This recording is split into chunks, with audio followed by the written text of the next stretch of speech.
Hello viewers, welcome to my channel. Information is money. ఈరోజైతే నేను కేరళలో 2022 అక్టోబర్ 25న జరిగినటువంటి ఒక మర్డర్ మిస్టరీ గురించి అయితే ఎక్స్ప్లెయిన్ చేస్తున్నాను.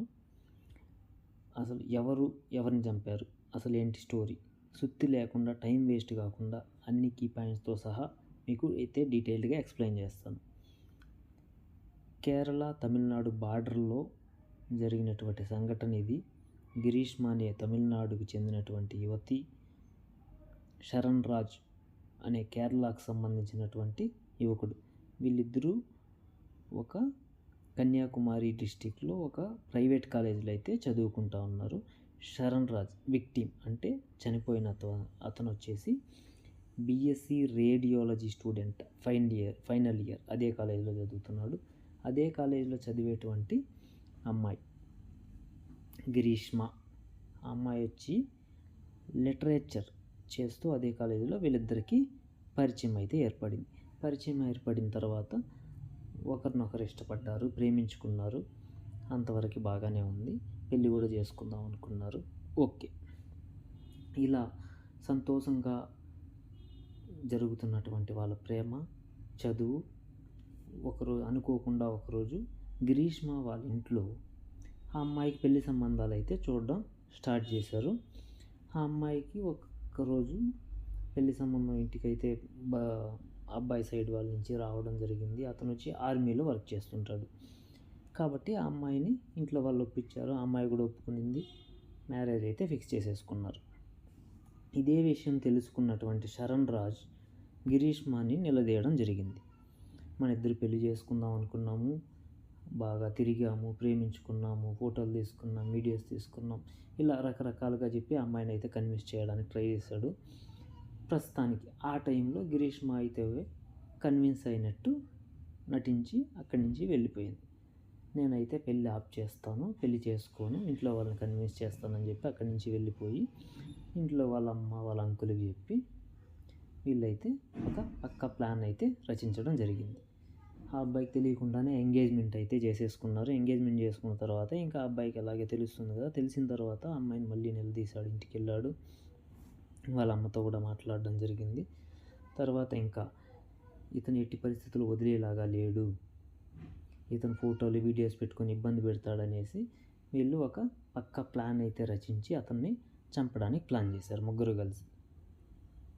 ఒకరోజు ఇదే విధంగా అతన్ని పిలిచి, దానికన్నా ముందు పక్కాగా అమ్మాయి ఎవరైతే గిరీష్మ అతని లవర్ మొత్తం గూగుల్, యూట్యూబ్ అన్నిట్లలో చూసి రీసెర్చ్ అయితే చేసి రెడీగా ప్లాన్ చేసి పెట్టేసుకున్నారు. Paracetamol tablets, pain killer tablets, sleeping tablets, ఇవి ఎంతెంత మోతాదులో ఇస్తే ఒక అడల్ట్ చనిపోతాడు అని రీసెర్చ్ చేసుకొని దాన్ని పొడి చేసి పెట్టుకొని అతన్ని పిలిపించి వాటర్లో కలిపేయడం అయితే జరిగింది. అతనైతే వాటర్ బాగాలేదు కాబట్టి వాటర్ తాగకుండా నిరాకరించాడు. సరే, ఫస్ట్ ప్లాన్ ఫెయిల్ అయిపోయింది. తర్వాత అక్కడికి ఆగలేదు వీళ్ళు, సెకండ్ ప్లాన్ చేశారు. వాటర్లో అయితే ఇలా ఉంది, చేదుగా ఉంది, కనబెట్టేస్తున్నాడు, జ్యూస్లో వేద్దాం, స్వీట్ ఎక్కువ వేసి జ్యూస్లో వేద్దామని చెప్పి సెకండ్ ప్లాను జ్యూస్ రెడీ చేసేసి అందులో ఆ పొడి వేసి ఇచ్చారు. సో అయినా కూడా ఆ అబ్బాయి ఇంకొక రోజు కూడా జ్యూస్ కూడా తాగడానికి, ఆ జ్యూస్ తాగడానికి కూడా వీళ్ళు ఒక గేమ్ ప్లాన్ లాగా చేసి ఎవరైతే ఈ జ్యూస్ని ముందుగా తాగేస్తారో వాళ్ళు విన్ అయినట్టు అని చెప్పి ఇద్దరు కూర్చొని పందెంలాగా పెట్టుకొని తాగడానికి అయితే ట్రై చేశారు. ఆ అబ్బాయి జ్యూస్ బాగాలేదు కాబట్టి తాగలేదు, కొద్దిగా తాగి పెట్టేశాడు. అంతటితో అతనికి కొద్దిసేపు తర్వాత కొంచెం అనేజీగా ఉండడం, వామిట్స్ అవ్వడం అయ్యింది. వామిట్ అవ్వగానే కొద్దిసేపటికి రిలాక్స్ అయిపోయాడు, బాగా అయిపోయింది. అంతటితో సెకండ్ ప్లాన్ విఫలం అయిపోయింది. అంతటితో కూడా ఆగలేదు వీళ్ళు. ఎంత క్రూరమైనటువంటి వాళ్ళు అయితే వీళ్ళు మళ్ళీ థర్డ్ ప్లాన్ వేశారు. థర్డ్ ప్లాన్ వేసి ఈ ప్లాన్ చాలా పక్కా ప్లాన్గా ఎగ్జిక్యూట్ చేశారు.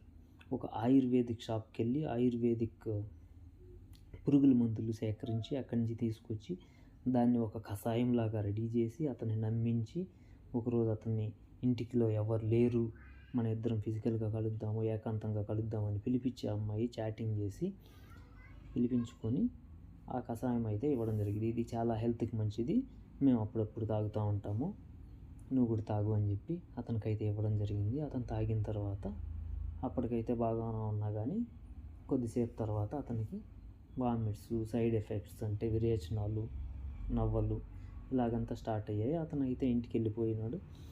ఇంటికి వెళ్ళిపోయి ఇలా ఎఫెక్ట్స్ వస్తాయి, అతను హాస్పిటల్కి వెళ్ళిపోతాడు అనేసి వీళ్ళు ముందుగానే ఆలోచించి ఆ అమ్మాయి రెగ్యులర్గా మెసేజెస్ చేయడం, కాల్స్ చేయడం, హాస్పిటల్కి వెళ్ళనివ్వకుండా ఆపడం, అదంతా కామనే. నేను కూడా తాగాను ఇంతకుముందు, నాకు కూడా అలానే ఫస్ట్ టైం అలానే అనిపించింది, దానికంతా నువ్వేం భయపడాల్సిన పని లేదు, దీనికోసం హాస్పిటల్కి వెళ్ళనక్కర్లేదు అని చెప్పి 3 to 4 days అతను హాస్పిటల్కి వెళ్ళనివ్వకుండా అయితే ఆపడం జరిగింది.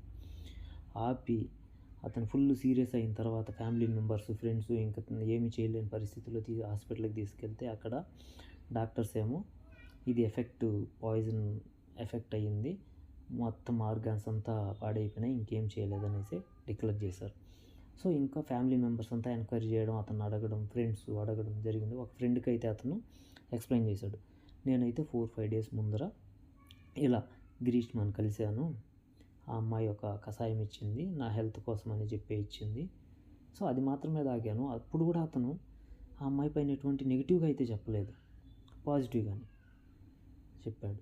సో ఆ యాంగిల్లో వాళ్ళు ఆల్రెడీ హాస్పిటల్కి వెళ్తే పాయిజన్ కాబట్టి కేసు అయితే రిజిస్టర్ చేయడం జరిగింది.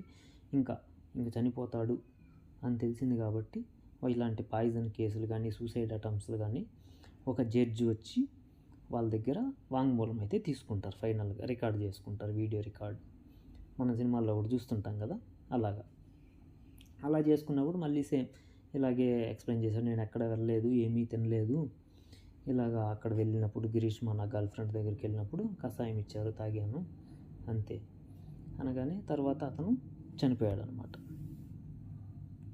31st October 2022లో 25th October 2022లో అతనైతే చనిపోయాడు. దాని తర్వాత పోలీసులు ఎంక్వైరీ చేసి 31st October 2022లో అమ్మాయి మ్యారేజ్ కన్నా ముందే, కొద్ది రోజుల తర్వాత పెళ్లి జరగబోతుంది, మ్యారేజ్ కన్నా ముందే ఆ అమ్మాయిని, గ్రీష్మాని అయితే అరెస్ట్ చేయడం జరిగింది. అరెస్ట్ చేసిన తర్వాత ఆ అమ్మాయిని పోలీస్ స్టేషన్కి తీసుకెళ్లారు. అక్కడికి వెళ్ళడాన్ని ఏమనుకునిందో, భయపడ్డదో ఏమో తెలియదు. ఇంకా ఆ అమ్మాయి అక్కడ బాత్రూంలోకి వెళ్ళి అక్కడ ఉన్నటువంటి లైజాలు అలాంటివి ఏదో క్లీనింగ్ ఐటమ్స్ తీసుకొని తాగేయడం, సూసైడ్ అటెంప్ట్ చేయడం. తర్వాత ఆ అమ్మాయిని హాస్పిటల్లో జాయిన్ చేయించడం. హాస్పిటల్లో జాయిన్ చేసి రికవరీ అయిన తర్వాత ఆ అమ్మాయిని ఎంక్వైరీ చేస్తే డీటెయిల్డ్గా ఇంకా step by step plan 1, plan 2, plan 3 మొత్తం పోలీసులకి అయితే చెప్పడం జరిగింది. కానీ ఆ పోలీసులకు చెప్పేసిన తర్వాత కూడా అతని పైనే మళ్ళీ తోయడానికి, ఆ అమ్మాయి బయటపడడానికి ప్రయత్నించడం జరిగింది. మేమైతే అతను చంపాలనుకోలేదు, అతను నా వీడియోలు, ఫొటోస్ అంతా పెట్టుకొని నన్ను బ్లాక్మెయిల్ చేశాడు, మేమిద్దరు ముందుగానే బ్రేకప్ చేసేసుకున్నాము, ఇలా ఒక కథ అల్లడం ప్రారంభించింది. ఆయన ఇలాగా అరెస్ట్ చేశారు, రిమాండ్ చేశారు, మళ్ళీ బెయిల్ తీసుకొని రావడం, మళ్ళీ రిమాండ్, మళ్ళీ బెయిల్ తీసుకోవడం, ఇలా నడుస్తున్నటువంటి తరుణంలో 4 to 5 years కేసు నడిచి ఫైనల్గా 47 pages ఛార్జ్ షీట్ అయితే రెడీ చేసి మొత్తం డీటెయిల్గా ఎంక్వైరీ చేసి ఆ అమ్మాయి ఎక్కడెక్కడ రీసెర్చ్ చేసింది, మొత్తం చాటింగ్ అంతా మొత్తం డిలీట్, కానీ క్లౌడ్లో అనేది అయితే స్టోర్ అయిపోయి ఉంటుంది కదా, అవంతా పోలీసులంతా మొత్తం డీటెయిల్డ్గా డిగ్ చేసి దాన్ని కలెక్ట్ చేసుకొని ఆ అమ్మాయి రీసెర్చ్ చేసిండేది, ఏమేమి యూస్ చేసిండేది మొత్తం కలెక్ట్ చేసి ఛార్జ్ షీట్ అయితే రెడీ చేసి కోర్టులో ప్రొడ్యూస్ చేయడం అయితే జరిగింది. తర్వాత ఇంకా జడ్జి గారు అయితే రీసెంట్గా 20th January 2025 జడ్జిమెంట్ అయితే ఇవ్వడం జరిగింది. ఆ అమ్మాయికి capital punishment plus already 2 lakh అయితే ఫైన్ విధించారు. క్యాపిటల్ పనిష్మెంట్ అంటే ఉరి శిక్ష. 24 years ఓల్డ్ అమ్మాయికి ఉరి శిక్ష విధించడం అయితే జరిగింది. ఇలాగ ఎంత పక్కాగా, ఎంత ప్లాన్గా చేశారు మీరు.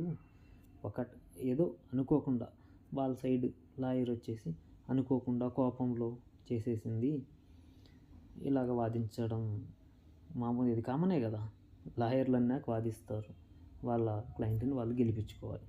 కాబట్టి ఇలాగ ఎంతో ట్రై చేసినా కానీ జడ్జి గారు అయితే క్లియర్గా చెప్పేశారు, మెన్షన్ చేసేసారు జడ్జిమెంట్లో. కోపంలో కానీ, బాధలో కానీ, భయంలో కానీ చేస్తే ఒక అటెంప్ట్ చేసింటారు, అక్కడితో వదిలేసింటారు. వీళ్ళు పక్కా ప్లాన్తో అన్ని డీటెయిల్స్ సెర్చ్ చేసి ఎట్లా చేయాలి, ఎలా చేయాలి, స్టెప్ 1 ఫెయిల్ అయితే స్టెప్ 2, ప్లాన్ 2, ప్లాన్ 3 ఇలాగా పక్కాగా ప్లాన్గా ఎంక్వైరీ చేసి వీళ్ళు ఇంత డీటెయిల్డ్గా అన్ని ఇన్ఫర్మేషన్ గ్యాదర్ చేసి పక్కాగా చంపారు వీళ్ళని చెప్పేసి ఆ అమ్మాయికి అయితే ఉరిశిక్ష అయితే విధించేశారు.